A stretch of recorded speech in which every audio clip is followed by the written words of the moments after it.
Lokho aba-update njalo uPenny Ntuli abantu ey'nkundleni zokuxhumana ukuthi kwenzakalani laphana-ke ku-N3 ngase-Harrismith. Kanti-ke uPenny ubuye waba nemibuzo eminingi ethe ukujulajula ukuthi kanti kahle kahle la kwe-tollgate kukhokhelelani uma ngabe-ke i-N3 helpline ingakwazi ukuthi inakekele abantu ngendlela ekuyiyona. Bathengisiwe ukuthi bazolethelwa izinto ezizimfanele okufana nokudla no-blanket ukuze bekwazi ukuthi bephephe la bakhona.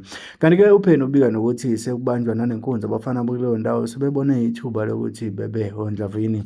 uPenny Ntuli uthe uma ngabe ekhuluma wathi, khona udriver esizwa lapha ngenhla kwethu ukuthi amsekho engathi angazi noma bebanjwe i-stress namakhaza futhi, but entirely it was the stress. I think they were overthinking. Thina no asinangane la emotweni, but nje there's so many stranded people, abanye bahamba bodwa. And the saddest part is that abanye iy'moto zabo kade zicimile, mhlampe kusukela izolo ngabo-8 where we were starting to also give up nathi, zacima iy'moto zabo, they are freezing cold. Abanye bahamba ney'ngane, angiyazi ukuthi yona yiphi kahle kahle la imoto eney'ngane, kodwa abanye bahamba ney'ngane. Ukubone phela muthi yini futhi iyacima le moto yakhe, bonke sebe ucima ama-lights, kuthiwa akhanyiswa ama-lights nje ukuze kuzobonakala abantu, benze njani? Hey, ezinye iy'moto asazi noma zicima ama-lights noma sey'phelelwe ibhetri, kodwa nje i-snow kubi. And sileke sinyukile esethu-ke sesingangemoto sivele ngokhakhayi manje, sileke sisusa. Our windows are frozen, amanye kugcwele u-ayisi, into engingayazi. Le ngihlezi ngifisa ukubona i-snow, kodwa le hayi, never again do I want to see snow. Khona nje omunye umuntu omdala ngemva kwethu uhamba yedwa.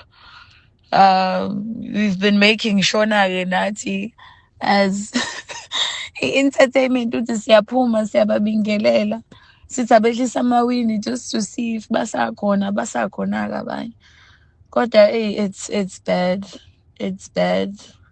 Abanye omunye ubhuti lela ndiyako nje litheni bhuti, lithe likukoda? Yeah, likoda empty. Yeah, abanye baphelelwe upetrol, and there's no way futhi abangawuthola ngawo upetrol because ayikho into ezohambisa upetrol mhlampe ko-Montrose. Amanye amagaraji-ke uma ungathi uye KZN lapha ngaku-Caltex, before wehle ngalo mgwaqo owehlayo kuthiwa imuphi lo mgwaqo onje bhuti? Lo mgwaqo owehlayo uma ushona ngale udlulela le garage la-Caltex, La khona KZN. lo mgwaqo owehlayo kuthiwa yini? Lo ngathi uyinyokanyoka. Ngiyayikhohlwa la route ibiza ngani manje. But ila kuhlukana khona KZN ne-Free State. Thina siyi-Free State la. Free State la thina.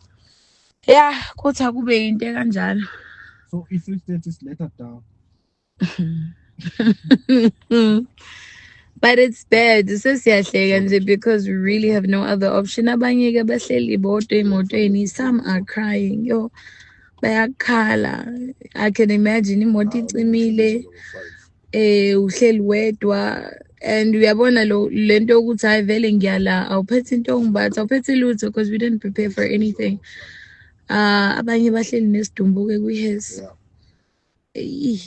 Kuningi.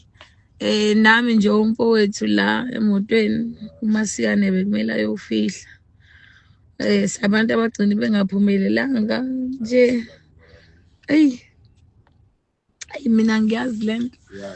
At this point singiyasho nje ukuthi ngabe kuzophelela because yabona sonke le snow, if it starts to rain, yes sizohamba, but inkinga it will turn into water and then imoto zethu ziyafake lapho.